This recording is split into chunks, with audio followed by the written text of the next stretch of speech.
तो क्या हाल हो भाई लोग, आई होप कि बहुत बढ़िया होगा लोग। तो आज फिर से हमनी के बात करे वाला तो भोजपुरी इंडस्ट्री के बारे में। तो भाई लोग वीडियो बना के सिर्फ एक ही मकसद बा, तो के हंसे और हंसावे के, ना कि कोई के दिल पे ठेस पहुंचावे के। तो वीडियो देखिए लो और हंसिए लो, हंस के भूल जाइए लो। तो क्या भाई लोग तैयार बड़ा लोग हेडफोन लगा के स्टार्ट कर जब आज के बकचोदी। पलंग पजा दे जब जब भतार करे यार के याद पड़े। अच्छा तो ए भौजी, जब जब तुहार भतार करे ले तो यार के याद पड़ेला काहे हो? तुहार भतार तोहरा यारे खानी पे ले का तोहरा यार के याद आवे। यार तो कबो कबो नु पे लेला, लेकिन जो रही तुहार भतार बानू तोहरा के तो रोज रोज नु पेलता, सबे नु यारवा के याद आवता। जाए दे भौजी, जब तू ससुरा से नैहर जइहे नु तो यारवा से रोज रोज पेलवा ली। एहे रहा नहीं जाता, तड़प ही ऐसी है ना। फेरे लो हाथ सारा रात तो सुनो राजा, दिने दिने बढ़ता फूला बना हो। अरे भौजी शुक्र मनावे खाली तुहार फुलौन में फूलता, कहीं तुहार गड़िया फूल जाए तो का कर तू? तो तू इहो कहे लग तू कि धीरे धीरे पेली या तो गड़िया फूले जाता। जा तुहार बहन चो भौजी, इहो बात लोग से बताओ जला कि फुलावना फूलल जाता बढ़ल जाता। जहिया से गावाना ले आइल बड़ा सफारा जा खोखुआइल बड़ा। तो ए भौजी जब उ गावना करा के ले आइल बा तो पेले खातिर बेचैनिए नु रही। उ तो ढेर दिन से बर्दाश्त कइले बा बेचारा, उ तो बा खखुआई, तो उ तो पेले खातिर बेचैन रहबे करी या पेलबे करी।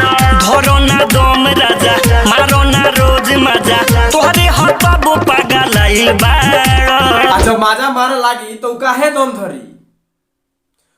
ओकर जब खाली हो जाई तो वो अपने शांत हो जाई। वो अपने शांत हो गए लगा बाद लाड़ पर हाथ रख के सुत जाई। मगर क्यों? बीपीलो भइला चुमा दे के जो। अरे भैया जी तुहार बीपी लो हो गई बा, अब भौजी से चुमा मांगता रह, भौजी चुमा दे दी तो तुहार बीपी सही हो जाई। तो ए भैया जी तो तब तोहरा बुखार लाग जाई तब तो तू भौजी से कहबा कि एक बेर दे दे तो बुखार ठीक हो जाई। आ हमारा तू यहाँ तो भैया जी के मालजारी हो जाई तो भौजी से कहत हुई कि ये मुहवा में हक दे, मालजारी ठीक हो जाई। बात तो सही है।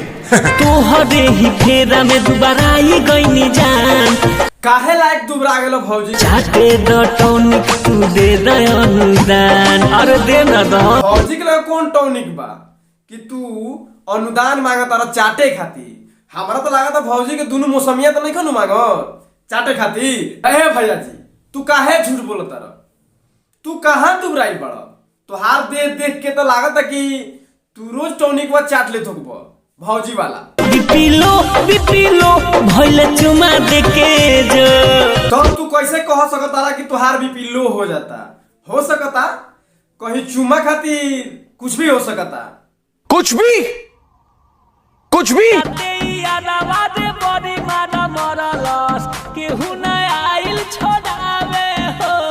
ए भौजी तो हनी के दोनों जाने रात के पेला पेली करबो लोग तो लोग जाई छुड़ावे, आ कहीं दिन में करतो लोग तो छुड़ाइयो दियाई। पूरा जवानी ओरावे हो राते यारवा। अच्छा ऐसा जवानी लेके घूमबू लोग तो तोहनी के यारवा पेलिया से ना नए रहे चोली उ देला सफार रे देला।